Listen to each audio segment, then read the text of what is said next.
आप सब लोग तालियों से उनका स्वागत करेंगे।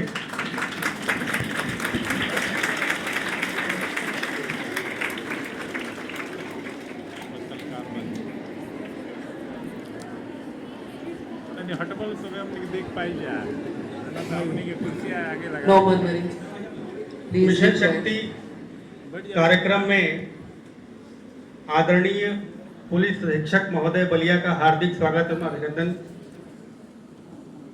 आज इस कार्यक्रम में जो इस कार्यक्रम का उद्देश्य है सशक्त नारी सशक्त समृद्ध प्रदेश, इसके अंतर्गत 22 सितंबर से 24 दिसंबर 2025 तक एक विशेष कार्यक्रम चल रहा है जिसमें नारी सुरक्षा, नारी सम्मान और नारी स्वावलंबन, इस पर शासन और प्रशासन मिलकर के प्रयास करेगी। नारी सुरक्षा और सम्मान और स्वावलंबन के लिए दो विशेष कार्यक्रम भी भारत सरकार और उत्तर प्रदेश सरकार ने मिलकर चला रखे हैं। सामर्थ्य और स्वावलंबन, संबल और सामर्थ्य, जिसके अंतर्गत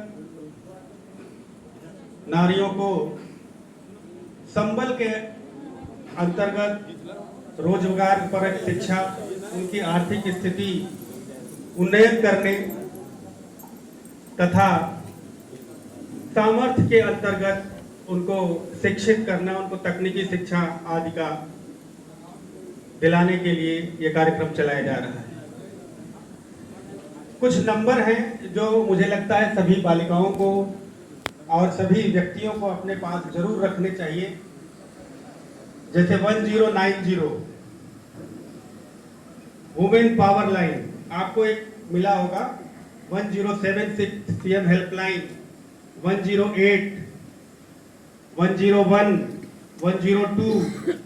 तो इन नंबरों को आप अपने मोबाइल में, निवेदन है कि कृपया इसको सेव कर लें और किसी भी आपत्ति की स्थिति में इस कार्यक्रम का उद्देश्य है कि नारियों के सम्मान की सुरक्षा उनके घर में, कार्यालय में, विद्यालय में, हर जगह करना है। औपचारिक बातें तो बहुत होंगी इसमें, मैं अनौपचारिक रूप से एक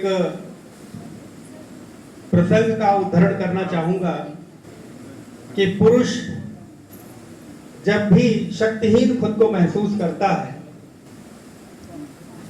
तो शक्ति की खोज में नारियों की ओर मुड़ता है।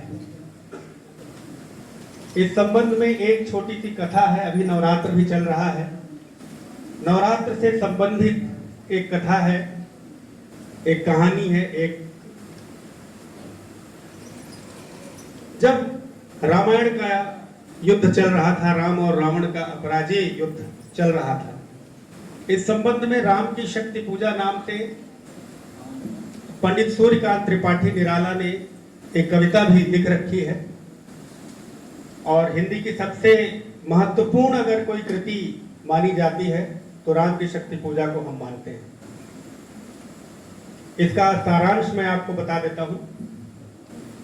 राम रावण का युद्ध चल रहा था, युद्ध का तीसरा चौथा दिन था, रावण की एंट्री उस युद्ध में हो चुकी थी और राम अपना बार बार प्रयास करके हार चुके थे और जब युद्ध से लौटे चौथे दिन तो वो एक शिला पर, एक पत्थर पर बैठे और जामवंत, विभीषण, सुग्रीव आदि से उन्होंने कहा कि इस युद्ध में हमारी विजय नहीं हो सकती, संभव ही नहीं है। तो जामवंत ने पूछा कि प्रभु ऐसा आप क्यों कह रहे हैं, आप तो सत्य के साथ हैं, आपकी विजय होगी। तो उन्होंने कहा नहीं, ये संभव इसलिए नहीं है कि स्वयं शक्ति रावण को गोद में लिए हुए है। मैं जब भी ऐसे बाण जिनसे मारीच, सुबाहु, ताड़का जैसे राक्षसों का एक ही बाण से मैंने नाश कर दिया था, ऐसे सारे मंत्र से सिद्ध मेरे सभी बाण जब रावण के पास पहुंचते हैं तो शक्ति उनकी सुरक्षा करती है और वो बाण निष्प्रयोज्य निसफल हो जाते हैं। बहुत उदास थे। फिर उनको याद आया